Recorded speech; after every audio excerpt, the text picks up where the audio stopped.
আজকে সকালবেলায় কুট্টুস ঘুমাচ্ছিল বলে আমার কয়েকটা কাজ ছিল, সেই কাজগুলো করেই আমি স্নান করে নিয়েছি। আর দেখো গাছে কত সুন্দর ফুল ফুটেছে। আর নিচে এসে দেখি কুট্টুস ঘুম থেকে উঠে গেছে, তো তারপর ওকে পটিতে বসিয়ে দিয়ে আমি ভাবলাম বিছানাটা তাহলে গুছিয়ে নিই।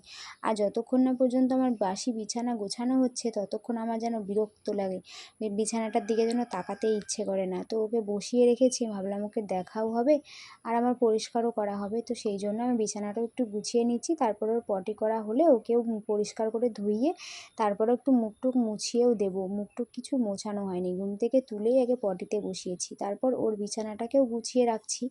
না হলে পরে আমার আর কাজে কাজে আর হয় না, কখন সে এসে ঘুমিয়ে পড়বে তার ঠিক নেই। তো তারপর এখানে দুটো কাঁথা ছিল, সেগুলোও একটু গুছিয়ে নিলাম। আর সেদিনের শীতলা পুজোতে শাড়িটা পরেছিলাম, তো শাড়িটা মেলে রেখেছিলাম, ঘেমে গেছিলাম বলে ভাবলাম পরে পাট করে রাখবো। তো সে তারপরে আর ভাঁজ করে রাখা হয়নি, তাই ভাবলাম ও যখন ওকে মুছিয়ে টুছিয়ে দিয়েছি, ভাবলাম ও যখন গেছে একটু ঘুরতে তাহলে আমি এই ফাঁকে শাড়িটাকে গুছিয়ে রাখি, তারপর যাব ওর খাবার বানাতে।